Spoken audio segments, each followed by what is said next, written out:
Assalamualaikum and hello everyone. My name is Aishah binti Azman. I'm currently studying at SMK Sultan Abdul Jalil, Ruang, Johor. I'm here today for a book review, specifically a novel about an interesting apocalyptic thriller that will get you on the edge of your seat. This novel that I mentioned is Only Human, written by an aspiring author who has been a lifelong fan of science fiction, Sylvain Newell. The genre of this book is a science fiction thriller novel. You could finish reading this novel in a couple of days, since it contains around 423 pages. This novel was bought by my mother for me from a bookstore.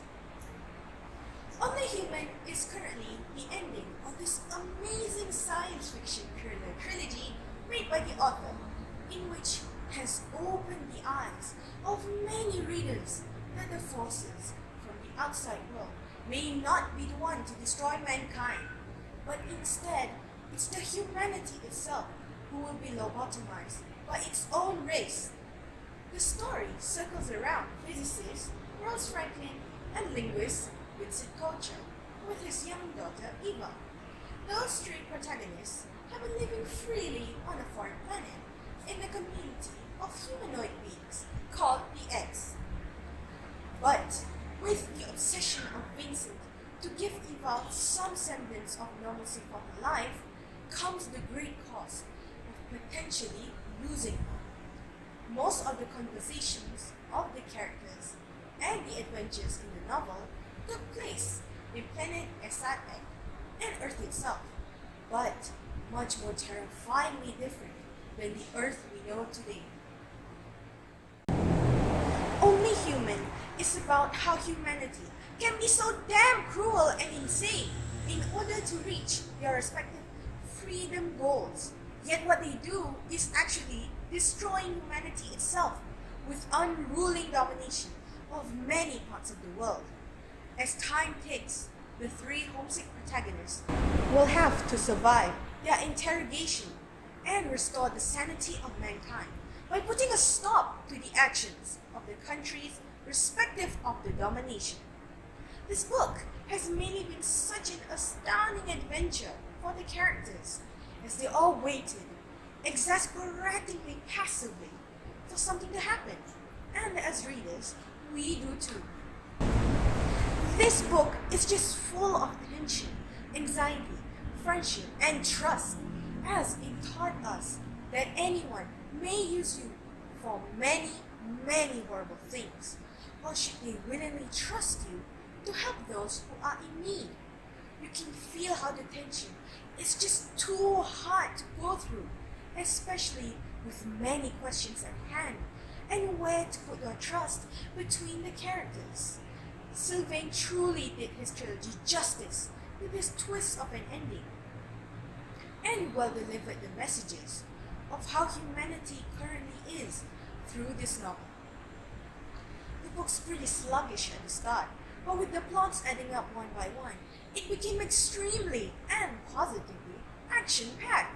Several of the characters from this series have come so far.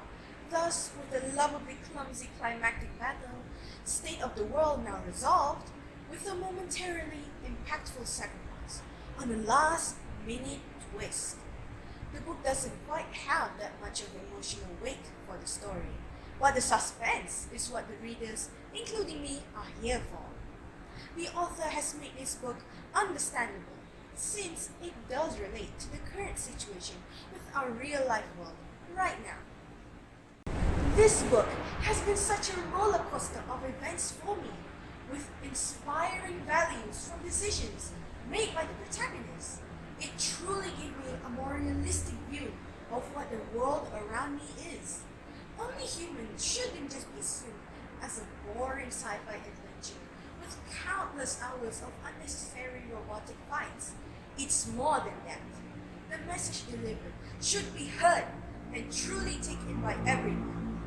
Humanity may have been the one who is slowly but surely destroying itself in many ways that could change the world. Yet, putting a stop to it and changing the mindset of mankind is what really matters. Most teens and young adults who indulge in science fiction and thrillers will surely enjoy this book. But don't let that stop you if you're still a fan of it at an older age. People with less understandings of the mysteries involved in the trilogy, especially this book, will still understand the story and the characters who shaped the world they lived in. I totally recommend this to many readers who want a tense and thrilling adventure story with sci-fi elements implemented into it. I'm rating this book 5 stars. Make sure to read the other 2 books of the trilogy in order, or else you're disturbing yourself with confusion of the continuous story. Thanks for listening, everyone. Have a good day.